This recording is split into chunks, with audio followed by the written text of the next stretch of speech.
एक बार फिर खुशामदीद। आप देख रहे हैं SNN पर अक़ीदत रमज़ान सहरी की खूबसूरत ट्रांसमिशन और हमारा सेगमेंट जारी है मेहमान अक़ीदत। और हमारे साथ आज मौजूद है जमात इस्लामी के हमारे टाउन चेयरमैन जनाब रिजवान अब्दुल समी साहब। रिजवान साहब, आपके जिना टाउन में एक बहुत बड़ा एरिया आता है जो जमशेद रोड आता है। जमशेद रोड है और आमिल कॉलोनी है, जेल रोड का जो पीछे हैदराबाद कॉलोनी वाला है। मैं इसका खुद एक गवाह हूँ कि हमारा रोड तो बिल्कुल सही था और कहा कि भाई अब रिपेयर होगा। जो सही था उसकी भी कंस्ट्रक्शन के लिए उसको तोड़ दिया। इसके बाद दूसरी जमात से आपके कोलैप्स हो गए और वो रोड जो सही था वो भी टूटा हुआ आज 3 महीने हो गए। तो इसका तो जवाब, कौन सी रोड की आप स्पेसिफिक बात कर रहे हैं? मैं स्पेसिफिक अगर मैं जमशेद रोड की बात करूं तो कई गलियां ऐसी है जो अब तक मुकम्मल नहीं हो सकी। हालांकि अगर हैदराबाद कॉलोनी से आप आ रहे हो तो वो काफ़ी रोड्स मुकम्मल हो गई है। तो इसमें तो फिर किसी जमात का अब कसूर नहीं है। नहीं है तो फिर हम अपनी जमात जो जिसके पास ये ओहदा है अभी भी है, जिसके पास के फंड्स है, तो वो काम क्यों कंप्लीट नहीं हुआ किसी दूसरे जमात से इख्तिलाफ में? देखिए, कराची का एक बड़ा डायनामिक ये है कि कराची जो है बहुत सारे टुकड़ों में तकसीम है। सही है। देखिए, जो रोड्स मेन रोड्स हैं वो सारी KMC की हैं। आपने अक्सर सुना होगा मुर्तज़ा वहाब साहब कहते हैं मेरे पास तो सिर्फ 106 रोड्स हैं। सही है। और वो मैं 106 रोड्स का ही मुकल्लिफ हूँ। सही है। और बात सही कहते हैं, 106 रोड्स उनकी हैं और उनको वही बनानी चाहिए और उसी के जवाबदेही उनकी है। और तो बाकी वो दूसरे रोड से उनकी गाड़ी नहीं गुजरती? उनकी गाड़ी तो नहीं गुजरती, लेकिन कहते हैं कि चूँकि टाउन्स की हदूद में है तो टाउन उसको बनाए। सही है। अच्छा, फिर कराची में कंटोनमेंट बोर्ड्स मौजूद हैं कि बहुत सारे एरिया कंटोनमेंट बोर्ड्स की हदूद में आता है। फिर कराची में LDA अलग है, KDA अलग है। फिर कराची में MDA अलग है। LDA Lyari development authority, MDA हो गया Malir development authority, KDA Karachi development authority, उनकी डेवलपमेंट की अलग डोमेन है। फिर LARP है, लाइंस एरिया रिहेबिलिटेशन प्रोजेक्ट जो है उसकी अलग डोमेन है। फिर PWD का एरिया है, जैसे पाकिस्तान क्वार्टर हो गया, जहांगीर क्वार्टर्स हो गए, जो तो पुराना क्वार्टर्स का एरिया है सारा, वो मतलब PWD फेडरल गवर्नमेंट का इदारा है। तो ना वहाँ वाटर बोर्ड काम करता है, ना वहाँ सिंध गवर्नमेंट काम करती है, ना वहाँ KMC काम करती है। तो मजबूरन चूंकि हमारे जुरिस्डिक्शन में है तो वो काम भी हम करते हैं। ये थोड़ा सा आपको ये जमशेद रोड का, जमशेद रोड खास तौर पे अगर सामिया कॉलेज के पीछे वाला जो आमिल कॉलोनी वाला एरिया है वो इस वक्त बहुत खस्ता हालत में है सर। अगर वहाँ के फ्लैट्स और वहाँ के घरों की वैल्यू करोड़ों रुपए में है, लेकिन रोड पे उतरते हैं तो ऐसा लगता है कि हम एक बहुत फातिमा जिन्ना कॉलोनी और आमिल कॉलोनी की हमने तकरीबन 50% सड़कें कारपेट कर दी हैं। ठीक है, इस्लामिया कॉलेज के पीछे वाली रोड जो है वो पूरी कारपेट हो चुकी है। ठीक है। इसके अलावा हैदराबाद कॉलोनी की जो अचार वाली गली है वो पेवर के साथ बन चुकी है।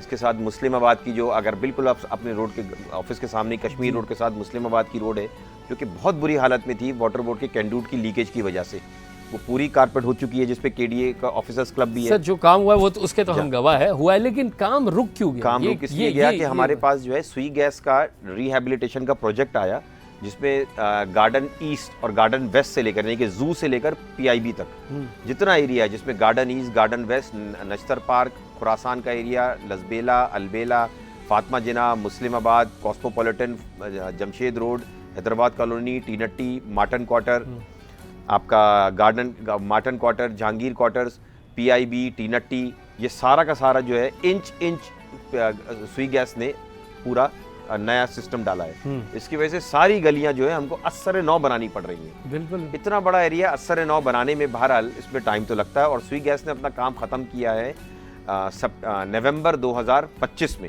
लेकिन सर गैस भी तो नहीं आ रही। गैस आपके पास जितनी गैस आपके पास गैस आ रही है, गैस आपके पास नागे के साथ आ रही है। 12 घंटे गैस आती है, 6 घंटे आती है, 6 घंटे इंडस्ट्री बिल सर पूरा आता है गैस। बिल जो है मेरा भी इस महीने 7,000 रुपए बिल आया। बड़ा तिलमिला के जी हाँ, मैंने तिलमिला के सुई गैस को फोन किया। 3 दिन से सुई गैस को फोन कर रहे हैं कि आके चेक करें मीटर, और 3 दिन से सुई गैस का कोई फर्द वहाँ जवाब देने को तैयार नहीं है। तो 3 सर जब आप जैसे एक ओहदा रखने वालों की सुनवाई नहीं होगी तो फिर हम आवाम की कब सुनवाई होगी? कब सर? ये फेडरल गवर्नमेंट का इदारा है सुई गैस, ये बल्दियात से और उससे बालातर है, और जो हर इदारे का हाल है वही सुई गैस का हाल है, वही के इलेक्ट्रिक का हाल है, वही वाटर बोर्ड का हाल है, वही। अब आप मुझे अभी तो कचरे पे नहीं आए आप, अभी तो आपने ये नहीं कहा कि कचरा इतना पड़ा हुआ, अभी तो आपने ये नहीं कहा कि इस्लामिया कॉलेज के पास हर रोज रात को टनों के हिसाब से, डंपरों के हिसाब से मलबा आ जाता है, यूनिवर्सिटी रोड पे मलबा आ जाता है। आप देखिए तो शहर का न्यूज़ेंस का हाल ये है, एडमिनिस्ट्रेशन की नाकामी है, पुलिस की नाकामी है। Sindh solid waste management board जो कचरा उठाने की जिम्मेदारी है, इस वक्त कचरा उठाने की जिम्मेदारी बल्दियाती नुमाइंदों के पास, KMC के पास भी नहीं है और टाउन्स के पास भी नहीं है। इस वक्त Karachi water and sewerage corporation यानी कि पानी देना और उसके बाद निकास की जिम्मेदारी वो भी बल्दियात के पास नहीं है। इसके अलावा जो बेहंगम आपका जो वो बन रहे हैं, कंस्ट्रक्शन हो रही है कि 60 गज के ऊपर ग्राउंड+5 ग्राउंड+6 बिल्डिंग्स बन रही हैं, वो सिंध बिल्डिंग कंट्रोल अथॉरिटी उसकी भी जिम्मेदारी जो है वो सिंध गवर्नमेंट के पास है। तो बल्दियात का तो ऐसा मफलूज निज़ाम दिया है। अभी आप जो ये गुलिराना कॉलोनी है, यूनियन काउंसिल नंबर 1 है आपके इधर नश्तर पार्क आपके सोल्जर बाजार के एरिया में, वहाँ बिल्डिंग कोलैप्स हुई है, 17 जाने गई हैं उसके अंदर। और किस तरह गई हैं कि आप यकीन कीजिए आप कि कागज़ के ऊपर रख के जैसे बिल्डिंगें बनाई गई थी। 45 गज के ऊपर ग्राउंड+4 बिल्डिंग बन गई। बन सकती है क्या 45 गज के ऊपर? एक कमरे के अपार्टमेंट्स इन्होंने बनाए और एक के ऊपर एक के ऊपर एक के ऊपर, और वहाँ यकीन कीजिए आप भेड़ बकरियों की तरह अफराद वहाँ रह रहे थे। और जो बिल्डिंग कोलैप्स हुई तो पता ही नहीं था कि कितने लोग मलबे के नीचे दबे हुए हैं, और जिस तरह उनको निकाला गया रेस्क्यू के अंदर के इतनी पतली गलियाँ कि वो बड़ा मशहूर वो जो है कि लाहौर की गलियाँ मुश्ताक में भी कहते हैं ना कि लाहौर की गलियाँ इतनी पतली हैं कि खातून और मर्द अगर सामने से आ जाएं तो निकाह के अलावा कोई गुंजाइश नहीं बनती कि वो गुजर जाएं। तो ये हालत है उन गलियों की, और वहाँ ग्राउंड+4 बिल्डिंग्स बन गई। तो ये सिंध बिल्डिंग कंट्रोल अथॉरिटी की नाकामी है, बेहंगम। अब आपके पास एक जगह घर है, वहाँ 400 गज का, वहाँ 10 आदमी रहते हैं, वहाँ आपने बिल्डिंग्स बना दी, वहाँ 100 आदमी आ गया तो ना वहाँ पानी पहुँच सकता है, ना वहाँ सेवरेज हो सकती है, ना वहाँ ट्रैफिक हो सकती है, ना वहाँ पार्किंग हो सकती है। तो कराची को हॉरिजॉन्टल फैलना चाहिए था, कराची वर्टिकल फैल रहा है। वर्टिकल फैल। अच्छा सर, यहाँ पे मैं रिजवान साहब आपको एक सवाल मेरा बनता है, और हम आवाम ने अक्सर ये चीज़ देखी है कि जमात इस्लामी के बारे में ख़ास तौर पे ये कहा जाता है कि ये काम कर रही नहीं है, बल्कि काम का इंतज़ार करती है कि कोई खुदा ना खास्ता हादसा हो ताकि इन्हें तकारीर करने का मौका मिले, ताकि इन्हें ब्लेम करने का मौका मिले, ताकि इन्हें क्लेम करने का मौका मिले। अब जैसे अभी आपने ये जिक्र किया, ठीक है ये एक बड़ा अफसरदा वाक़या है, तो ये क्यों कहा जाता है जमात इस्लामी के लिए ख़ास तौर पर कि जहाँ कोई वाक़या होता है हमारे जो है जितने भी सरबराहान होते हैं उनके जो है रोड पर आ जाते हैं? देखिए, हम तो कराची की हक़ की आवाज़ के लिए रोड पे आते हैं। हमने देखे नादरा के लिए हम रोड पे आए, और नादरा के लिए फिर हमने जो हमारी कराची में वो जो बिहारी कम्युनिटी थी, जो बंगाली कम्युनिटी थी, जो ऐसे लोग थे जिनको शनाख्ती कार्ड में मसले होते थे, वो नादरा के हमने बेशुमार मेगा सेंटर्स बनाए। जमात इस्लामी की इस कैंपेन के बाद ही नादरा के सेंटर्स जो है वो 24/7 हुए। इससे पहले नादरा के मराकज़ जो है 24/7 नहीं होते थे, 9 to 5 होते थे। सही 6 से 8 हमने मेगा सेंटर्स बनाए, जिसमें कोरंगी का भी शामिल है, न्यू कराची का भी है, ओरंगी टाउन का भी है, नॉर्थ नाज़ाबाद का भी है, गुलबर्ग का भी है, फेल्ड एरिया का भी है। हमने मेगा सेंटर्स बनाए। ये जमात इस्लामी कैंपेन के बाद ही हुआ, बल्कि हमारे टाउन से तो इतनी काविश भी की है कि हमारे मॉडल कॉलोनी टाउन ने, हमारे लांडी ने, हमारे गुलबर्ग टाउन ने टाउन की ज़मीनें दी हैं, टाउन के नादरा से कोलैबोरेशन की है, और उसमें नादरा के मेगा सेंटर्स बने हैं। पहली मरतबा जमात इस्लामी की तवस्सुत से जो है ड्राइविंग लाइसेंस का जो है वो जो है कैंप ऑफिस लगे हैं, और उनकी वैन आती है और कैंप लगते हैं, और वहाँ ड्राइविंग लाइसेंस लर्नर भी बनता है, और उसमें पुराने लाइसेंस रिन्यू भी होते हैं। जमात इस्लामी की कैंपेन थी जिसकी वजह से के इलेक्ट्रिक का इतना ज़्यादा जो ख़राब सिस्टम था, उसके बाद उनके 7 रुपये पर यूनिट उनका रेट गिरा। और आज आप के इलेक्ट्रिक में पूछिए कि 7 रुपये पर यूनिट गिरने से आवाम को भी रिलीफ है, और जमात इस्लामी की कैंपेन की वजह से के इलेक्ट्रिक को भी परेशानी है। जमात इस्लामी की कैंपेन थी बहरिया टाउन के खिलाफ, कि जो 750 अरब रुपए के इन्होंने 35% एडिशनल सरचार्ज लगा दिया था। जमात इस्लामी कैंपेन की बदौलत अल्हम्दुलिल्लाह आज तक वो 750 अरब रुपए Bahria town additional 35% penalty development charges अपने प्लॉट होल्डर्स पे नहीं लगा सका। जमात इस्लामी कैंपेन थी कि वो तमाम प्लॉट होल्डर्स जिनको पैसे ले लिए गए और उनको प्लॉट नहीं दिए गए, उनके तकरीबन अरबों रुपए जमात इस्लामी ने बहरिया टाउन से निकाल के उनको वापस दिलाए। जमात इस्लामी कैंपेन थी जिसमें IPPs का एक बात जमात इस्लामी ने पहली मरतबा की, और बताया गया कि IPPs किस तरह पाकिस्तान की बजट पर और टैक्स देने वालों का खून चूस रहे हैं, जिसमें ऐसे मुआहदे किए हुए थे कि जिसमें यह था कि भले एक यूनिट भी वो पैदावार ना करें, लेकिन चूंकि उनकी पैदावारी सलाहियत उनकी अगर 100 मेगावाट की है या 10 मेगावाट की, तो 10 मेगावाट उनको एक यूनिट भी गवर्नमेंट ऑफ पाकिस्तान उनसे ना ले तो भी 10 मेगावाट की इनको पेमेंट करने की जिम्मेदार है। अच्छा, वो IPPs के मुआहदे कैंसिल हुए, और तकरीबन 700 या 500 से 700 अरब रुपए के इस वक्त कौमी खजाने को बचत हो रही है, जो हमने धरना दिया था पिंडी के अंदर, जिसमें जो है ये कामयाबी मिली और हमने मुआहदा किया। जमात इस्लामी की कैंपेन के बाद सिंध में बल्दियाती इंतखाब हुए। बल्दियात का टेन्योर ख़त्म हुआ था, जिसमें वसीम अख्तर साहब मेयर थे, वो 2020 में ख़त्म हुआ था। सही है। उसके बाद जमात इस्लामी ने कैंपेन चलाई, 20 में हम बात करते रहे, 21 में कोविड आ गया, लिहाजा मामला थोड़ा दब गया। 2021 दिसंबर में जमात इस्लामी ने सिंध असेंबली के बाहर धरना दिया, जो कि धरना हमारा 40 दिन तक धरना हमारा चला, जो कि 22 जनवरी में ख़त्म हुआ और गवर्नमेंट ऑफ सिंध ने ये वादा किया कि वो बल्दियाती इंतखाबात कराएंगे और इंतखाबात कराने में 1 साल लगा दिए। 22 से वादे होते रहे, मई में इलेक्शन होने थे, कैंसिल हुए, जुलाई में इलेक्शन होने थे, कैंसिल हुए, दिसंबर में इलेक्शन होने से कैंसिल हुए, फिर जनवरी 2023 में इलेक्शन हुए और उसके बाद टाउन्स को चार्ज कब दिया? सितंबर 2023 में, यानी कि उसके बाद फिर 8 महीने 9 महीने लगा दिए। सर आप लोगों ने धरने दिए, ठीक है, कोई अच्छी वजह से दिए ये वो, इसके बाद इख्तिदार में तो आप लोग भी आए ना, इख्तिदार में तो आप लोग ही तो, अब वो जो नारा है कि हल सिर्फ जमात इस्लामी, तो क्या हल बना? हमें तो कोई चंद एक के अलावा, चंद रोड के अलावा वही। अब मसला ये होता है कि सर जैसे हमारे इलाके में जैसे जमात इस्लामी काम कर रही है, अब बीच में फिर हमने ये सुना था कि कोई दूसरी जमात से आपका क्लैश हुआ, यहाँ पे बीच में पिछती तो अवाम ही है ना, जैसे अब हमारा काम तो रुक ही गया है ना सर। देखिए कोई ऐसा क्लैश नहीं हुआ है, हर इदारा अपना अलग काम कर रहा है, केएमसी अपना अलग काम कर रही है, केडी अलग कर रही है। हालांकि केएमसी के काम तो कंप्लीट हो चुके हैं, सुई गैस के काम तो कंप्लीट हो चुके हैं, फिर रोड मुकम्मल की जानिब क्यों नहीं जाते? देखिए मैंने अभी आपको कहा कि बिल्कुल 2025 के आखिर में बिल्कुल जो है कि सुई गैस ने जो है अपने काम मुकम्मल किए। सही है। अब ज़ाहिर सी बात है, तकरीबन अगर उसने 100 किलोमीटर के करीब उसने अगर रोडें खोद दी हैं तो 100 किलोमीटर की रोडें 2 महीने 3 महीने तो नहीं बन सकती ना। अच्छा, फिर इसमें रुकावटें भी आती हैं, जैसे रमज़ान में काम होना मुश्किल है, मसाजिद के बाहर रुकावटें होती हैं, मार्केटें आपकी खुली हुई होती हैं। अब जैसे कल आलमगीर रोड का कारपेट हमने मुकम्मल किया है, क्योंकि हमको पता था कि पहले अशरे के बाद आलमगीर रोड बहादराबाद का जो इलाका है वहाँ कारपेट नहीं हो सकता, क्योंकि मार्केट का और लोगों का निकलने का रश बहुत ज़्यादा होगा और यूनिवर्सिटी रोड आपकी बंद है, यूनिवर्सिटी रोड बिल्कुल बंद है, मफलूज है। तो पूरा ट्रैफिक जो है शहीद मिल्लत रोड से, वो बहादराबाद से होता हुआ और शरफाबाद से होता हुआ वो जाएगा स्टेडियम रोड से होता हुआ गुलशन और गुलिस्तान जौहर के स्कीम 33 और फेडरल बीरे की तरफ जाएगा। तो इतना लोड होने की वजह से हमने ये काम अभी मुकम्मल किया। रमज़ान में काम नहीं हो सकता, मुहर्रम में काम नहीं हो सकता। फिर आपका कराची में बारिशें, आपके पास मानसून प्रोलॉन्ग है, जुलाई के आखिर से लेकर सितंबर के पहले हफ्ते तक मानसून होता है, उसमें काम नहीं हो सकता। फिर कराची में मुख्तलिफ इवेंट्स आते हैं, जैसे आपके पास आइडियाज़ के नाम से आर्मी की, हमारी डिफेंस की एक हमारी बड़ी अजीमुशान कॉन्फ्रेंस होती है। फिर उसके बाद पाइमेक नेवी की कॉन्फ्रेंस होती है। इस दौरान हम नहीं कर सकते क्योंकि बहरहाल हम वो पूरा हमारा एक कौमी वो है जिसमें हम पूरे अपने दिफा को पूरे दुनिया के सामने पेश करते हैं। फिर PSL हो जाते हैं, फिर इंटरनेशनल चैंपियनशिप्स हो जाती हैं, तो इस वजह से बहुत सारी चीज़ों की वजह से काम नहीं होता। लेकिन रिजवान साहब, सुई गैस ने जो इस काम को कंप्लीट करने के लिए केएमसी को 2 अरब 15 करोड़ तो एडवांस में दे चुका है, तो फिर काम कंप्लीट क्यों नहीं हुआ? ये तो आपको इल्म होगा कि तो एडवांस में पेमेंट जा चुकी है। तो एडवांस में अगर पेमेंट हो गई है और सड़कों पे खुदाई का काम जारी है तो काम तो नहीं हो सकता ना, जब तक कि सुई गैस आपको NOC नहीं देगी कि काम हमारा मुकम्मल हो गया, अब आप अपना रोड का रिकंस्ट्रक्शन का, रिहैबिलिटेशन का और रीइंस्टेटमेंट का काम शुरू कर दें।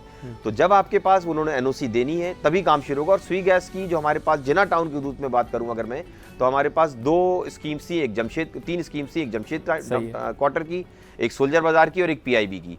स्टिल वहाँ से NOC कागज़ पे नहीं आई कि जिस पे वो क्लेम करें, जिस पे वो कंफर्म करें कि उन्होंने जो है काम मुकम्मल कर दिया है। तो अभी तो मजीद काम उनका होना बाकी है। ये आपका पूरा बहादराबाद, पूरा शरफाबाद, पूरा अलीलाल सोसाइटी, पूरा Chandni Chowk, KDA, Mohammad Ali, Delhi mercantile society, Shabbirabad, Kathiawar दोबारा खुदने जा रहा है, क्योंकि इस इलाके में सुई गैस का काम अब होगा। ये काम आपका इस हफ्ते शुरू होगा और ये चलेगा नवंबर 2026 तक चलेगा। अब नवंबर 2026 तक चलेगा, 125 किलोमीटर आप जब रोड खोदेंगे तो आप 4 महीने मुझे बोलेंगे बना दो, तो 125 किलोमीटर 4 महीने में नहीं बन सकता। रिजवान साहब, आपसे तो मज़े की बातें होती रहेगी, एज होस्ट भी और एज कराची वाला भी, हमारे बड़े खूबसूरत नातख्वां सनाख्वां, क्योंकि आप भी ज़ौक़ शौक़ रखते हैं, ज़िक्र मुस्तफ़ा का सुनने वाले हैं और मोहब्बत करने वाले, अक़ीदत करने वाले हैं। तो मैं चाहूँगा अगर आपके कोई पसंदीदा कलाम जो हो तो हमारे रिजवान साहब की मौजूदगी में आप सुनाएं। बेशक बेशक, बिल्कुल। अल्लाह ताला से दुआ है अल्लाह ताला हम तमाम को रमज़ान मदीना देखना नसीब फरमाए। या मुस्तफ़ा हो फिर ज़िन हाज़री का, या मुस्तफ़ा अता हो फिर ज़िन हाज़री का, कर लो नज़ारा आकर मैं आपकी गली का, या मुस्तफ़ा एक बार फिर दिखा दो रमजान में मदीना।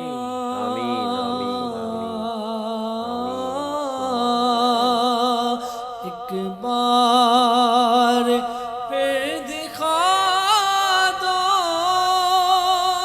रमजान में मदीना।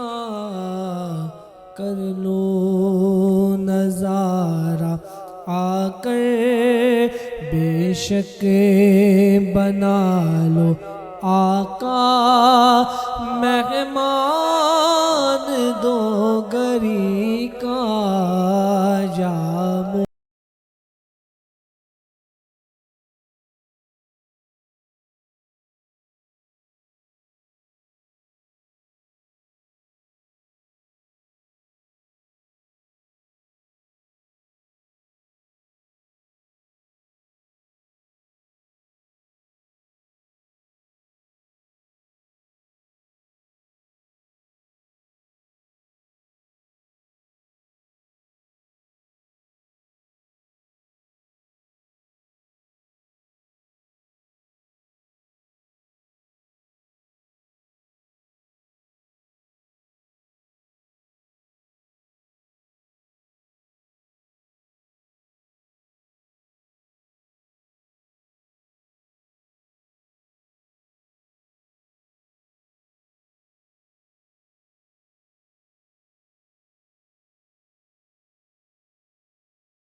अता हो।